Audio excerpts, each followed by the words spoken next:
시청자 여러분 반갑습니다. 소마 두스푼입니다. 자, 우리 행정학 같이 공부하고 있는데요. 자, 오늘은 우리 재무행정에서 우리 예산의 희소성이라는 부분을 공부해 보겠습니다. 우리 알렌 시크와 관련된 내용이고요. 우리 알렌 시크는 워낙 우리 재무행정에서 중요하기 때문에 잘 정리하셔야 됩니다. 자, 먼저 일단 알렌 시크가 나오면 이 사람이 합리주의자인지 점중주의자인지 그것부터 알고 있어야 되죠. 이미 여러분들 알고 계시겠지만 알렌 시크는 합리주의를 강조한 사람입니다. 그다음 합리주의라고 기억하시면 되고요. 자, 우리 제목에서 희소성이라고 돼 있는데 우리 희소하다라는 거 다 알고 계시죠? 부족하다라는 거잖아요. 예를 들어서 우리가 살면서도 항상 우리가 원하는 게 있고 하지만 우리가 가진 것이 있고 항상 이것 사이에서 우리는 갈등을 하죠. 우리가 가진 것은 얼마 없지만 우리는 더 많이 가지고 싶잖아요.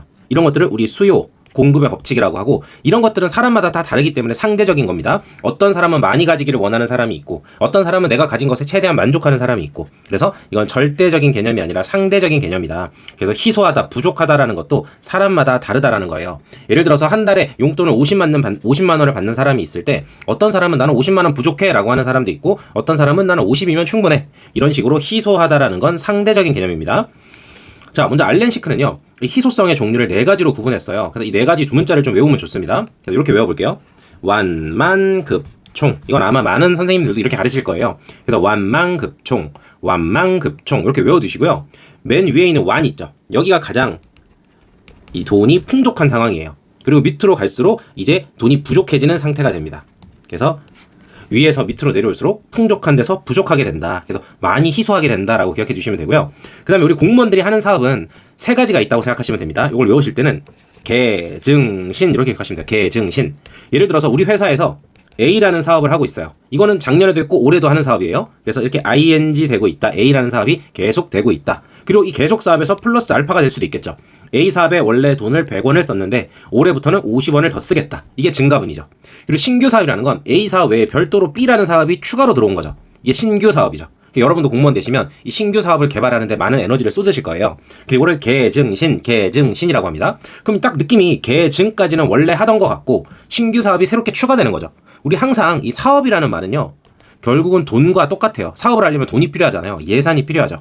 자, 그래서 이렇게 칸을 만들어 놓으시고, 일단 완화된 희소성이라는 말은 희소성이 부족하다라는 뜻인데, 희소성이 완화되었다라는 말은 희소하지 않다라는 거죠. 그렇기 때문에 돈이 많다라는 거고요. 그래서 계, 증, 신 모두가 다 가능하다라는 겁니다. 자, 그 다음부터는 이제 뒤에서부터 하나씩 지우면 돼요. 만성적 희소성. 우리 만성적 희소성이라는 건 맨 끝에 신규 사업을 할 수가 없다라는 거죠. 기존에 하던 계속 사업과 증가분까지만 가능하다라는 거. 급성 희소성. 우리 급성 맹장이라고 그러죠. 아주 급성적으로 돈이 부족하다. 그래서 이제는 계속 사업만 되고 증가분, 신규 사업은 다 안 된다라는 거예요. 마지막으로 총체적 희소성. 이거 총체적 난국이다 이런 말 쓰죠. 얘는 다 안 된다라는 거예요. 다 안 된다. 그래서 정말 제일 돈이 없는 상황입니다. 이게 완만급총이에요. 그래서 동그라미로 계, 증, 신 채운 다음에 거꾸로 하나씩 지워가시면 돼요. 끝에서부터 이렇게. 그래서 계증신 이렇게 쭉 지어가시면 됩니다. 그래서 여러분들은 이 표를 머릿속에 딱 안 보고도 그릴 수 있을 만큼 완만급총, 계증신 이렇게 하고 채워가시면 돼요. 자, 느낌을 잡으셨으면 이제 밑에 한번 기출문제를 풀어보겠습니다.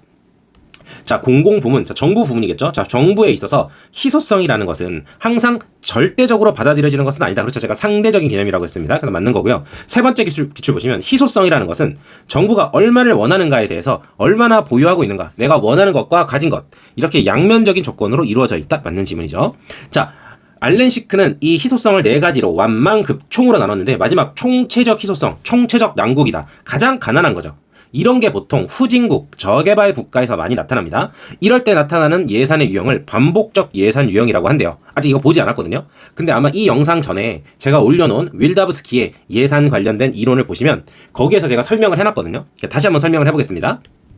자, 여기 보시면 완만급총이라고 돼 있고 관련 예산 제도라고 돼 있죠. 자, 알렌 시크는 뭐라고 했냐면 돈이 많은 완화된 희소성에서는 대부분의 미국과 같은 선진국들이 이렇게 풍족한 상황이고, 이럴 때는 PPBS 예산으로 간다라는 거고요. 그 다음에 만성적 희소성은 보통 대부분의 국가들이 처해 있는 상황인데 이럴 때는 ZBB로 간다라는 거예요. 그래서 우리 예산의 발달사를 보면 항상 PPBS 다음에 ZBB로 갔죠. 그래서 완화된 희소성이 PPBS, 만성적 희소성이 ZBB예요. 그 다음에 세 번째 급성 희소성은 미국의 지방정부라고 하고요. 이게 바로 세입 예산 또는 양입 제출 예산. 이걸 제가 지난 영상에서 이미 다 설명했던 겁니다. 우리 밀다브스키의 예산 문화론이라고 해서 배웠었죠. 그래서 보시면 미국의 지방정부는 세입 예산, 세입 예산이 뭔가요? 보면 수입에 따라서, 양입이니까 수입에 따라서 지출을 결정하겠다. 내가 얼마나 버는지에 따라서 지출을 결정할게요. 이게 미국의 지방정부 세임 예산이고요. 마지막으로 총체적 난국이다. 이런 게 바로 저개발 국가 후진국이었죠. 이런 후진국에서는 어떻게 한다? 후반, 그래서 반복적 예산, 답습 예산이라고 하는 거죠. 그래서 제가 이 두 가지를 구분해라. 그래서 미국의 지방정부는 세임 예산이고 양입제출 예산이다. 그 다음에 후진국 저개발 국가는 반복 예산이고 답습 예산이다. 그래서 후반 이렇게 외우라고 했었죠. 딱 이거 보니까 이 부분을 딱 보면요. 윌다브스키의 우리 예산 문화론 제가 공부에 미리 알려드렸었는데 그 부분과 동일해요. 되게 특이하죠. 왜냐하면 알렌 시크는 합리주의자고 윌다브스키는 점증주의자인데 이 부분에 있어서만큼은 내용이 일치했다라는 거예요. 그게 왜 그런지를 다시 한번 설명해 볼게요. 이제 여기 보시면 PPBS라고 돼 있고 제가 점증주의라고 써놨죠. 그리고 ZBB라고 해놓고 보충 예산이라고 써놨잖아요. 근데 일단 이거 하나 기억해 봅시다. 알렌 시크의 예산의 희소성 이론에서는요. 이걸 어떻게 부른다? 전보 이렇게 해서 점증주의랑 보충 예산이라고 한대요. 근데 제가 이거 판서를 한번 해보겠습니다. 자, 화면을 보시면 제가 미리 판서를 좀 해놨는데요. 우리나라가 아니죠. 예산의 발달사를 보면 이렇게 돼 있죠. 품성이 개 같아서 목을 졸랐더니 영 정신이 없네. 제가 이렇게 외우라고 했었죠. 그래서 품목별 예산이 LIBS고 성과주의 예산이 PBS죠. 그 다음에 계획 예산을 PPBS라고 하고 여기는 목표 예산이었고 그 다음에 연기준 예산이 ZBB였죠. 이랬을 때 제가 가운데서 자르라고 했습니다. 그래서 앞에 품성까지가 점증주의 예산이에요. 우리 예산을 짤 때는요. 항상 기존 예산이 있으면 여기서 플러스 마이너스 알파 한다고 그랬죠. 24년도 예산에다가 올해는 25년도 예산은 여기다가 플러스 10만 원을 더한다. 아니면 마이너스 10을 한다. 이런 식으로 기존 거 플러스 마이너스 알파. 이게 기존의 점증주의 예산이고요. 이 계획 예산에 오면서부터는 야 우리 예산을 좀 제대로 짜보자. 그래서 합리주의 예산이라고 해서 합리적으로 예산을 짜보자. 이렇게 바뀐단 말이에요. 그래서 우리는 계획 예산과 연기준 예산을 합리주의 예산이라고 해요. 근데 조금 전에 기본서에서 봤던 알렌 시크의 희소성 이론이 있죠. 거기에서 조금 예외가 발생하는 게 뭐냐면 자, 알렌 시크가 뭐라고 그랬냐면 이 계획 예산과 연기준 예산 이 두 가지를 비교해 봤더니 내가 알렌 시크가 처음에 PPBS 계획 예산이 나왔을 때는 계획 예산은 정말 좋은 합리주의 예산이구나라고 생각을 했는데 나중에 ZBB 연기준 예산이 나오고 나서 보니까 계획 예산이 생각만큼 합리적이지 않은데 오히려 예산이 많이 늘어나면서 문제가 많이 발생하던데 라고 해서 계획 예산 PPBS는 오히려 정부 예산의 증가를 초래했다라고 해서 이거를 점점 증가한다라고 해서 이걸 점증주의라고 쓰고요. 반대로 ZBB는 예산을 절약할 수 있다. 예산을 원점에서 정리해서 예산을 절약할 수 있다. 이걸 그래서 점감주의라고 불렀어요. 이게 보시면 점점 증가한다. 점점 감소한다 돼 있죠. 이게 바로 여기에 있는 예산이 증가한다 점증, 예산이 감소한다 점감. 이렇게 갑자기 생뚱맞게 알렌 시크가 점증주의 합리주의가 아니라 점증주의 점감주의라고 하는 새로운 비교 방식을 들고 나온 거예요. 그래서 여러분들은 원칙대로 기억하시면 됩니다. 품목별 예산, 성과주의 예산은 점증주의고 계획 예산과 연기준 예산은 합리주의다. 이걸 기본으로 깔고 계시고 혹시라도 예산의 희소성 문제, 알렌 시크의 예산의 희소성 문제가 나온다고 했을 때는 점증주의랑 점감주의를 비교하기도 하는구나 라고 기억하시면 돼요. 자, 그럼 제가 새롭게 다시 화면을 바꿨는데요. 다시 한번 보시면 알렌 시크의 희소성에서는 PPBS가 나왔을 때 이걸 점증주의라고 하고요. 반대로 ZBB는 이거를 점감주의라고 합니다. 점감주의, 점점 감소한다 이거죠. 그리고 이런 거를 다른 말로 보충 예산이라고 돼요. 보충 예산. 그래서 외우실 때 전보 이렇게 외워두시고요. 공부를 많이 하신 분들 같은 경우에는 PPBS를 보면서 얘 점증주의인데 얘는 합리주의인데 왜 점증주의야? 라고 오해하실 수 있는데 이게 알렌 시크의 이론에서 그런 겁니다. 이렇게 기억해주세요. 자, 다시 한번 기출 두 번째 거 보시면 총체적 희소성일 때는 후진국, 후반 해서 반복적 예산 운영 맞는 거죠. 그래서 이 첫 번째 1번에 있는 이 표를 여러분들이 안 보고도 완벽하게 쓸 수 있도록 연습을 하시면 좋겠어요. 그래서 그냥 눈으로만 보지 마시고 연습장 하나 펴놓으시고 안 보고도 쓰는 연습을 자꾸 해보세요 한번. 자, 이제 조금 더 자세하게 내용을 들어가 보겠습니다. 자, 우리는 알렌 시크는 이렇게 예산의 3대 기능을 말했죠. 통관기, 통제관리 기획, 통관기 이렇게 외웠죠. 이 통관기를 기준으로 생각해 주세요. 자, 먼저 완화된 희소성은 돈이 제일 많은 거였죠. 그래서 신규 사업도 할 수 있을 만큼 자원이 충분하다. 그래서 여유 재원이 충분하다. 돈이 많다라는 거죠. 그렇기 때문에 예산에 대해서 통제할 필요도 없고 관리할 필요도 없어요. 통관 다 필요 없고 기획만 잘하면 되는 거죠. 그래서 기획을 잘 해가지고 새롭게 신규 사업을 개발하는데 에너지를 쓴다라는 거예요. 그래서 기출문제 보시면 자, 완화된 희소성 여기에서는 정부가 현존 사업을 계속하고 이게 계속 사업이죠. 또 새로운 예산 공약을 떠맡을 수 있을 정도로 충분한 자원을 가지고 있다. 그렇죠? 새로운 예산 공약이라는 게 다른 말로 하면 여기에 있는 신규 사업이 되겠죠. 그래서 맞는 지문이고 두 번째 만성적 희소성으로 가면 이제 신규 사업 안 되죠. 그래서 신규 사업을 할 수 있는 자원이 충분하지 못하다. 그래서 새로운 사업, 신규 사업을 분석하고 평가하는 것은 소홀하고 대신에 통제보다는 관리상의 효율, 관리 개선을 강조한다. 바로 통, 관, 기가 있으면 이제 관리에 집중하겠다라는 거예요. 왜? 기획은 못하니까 관리에 집중하겠다라는 겁니다. 그래서 관리상의 효율을 강조한다. 그래서 보시면 만성적 희소성, 완만 두 번째죠. 만성적 희소성에서는 통제보다는 관리의 개선, 관리에 역점을 둔다. 왜? 통, 관, 기가 있을 때 기는 못하니까 통제보다는 관리에 중심을 두겠다라는 거죠. 맞는 지문이고. 세 번째, 급성 희소성. 여기에서는 계속 사업까지밖에 안 되죠. 증가분도 안 되죠. 그래서 신규 사업도 안 되고 계속 사업의 증가분도 안 된다. 그만큼 돈이 없다라는 거죠.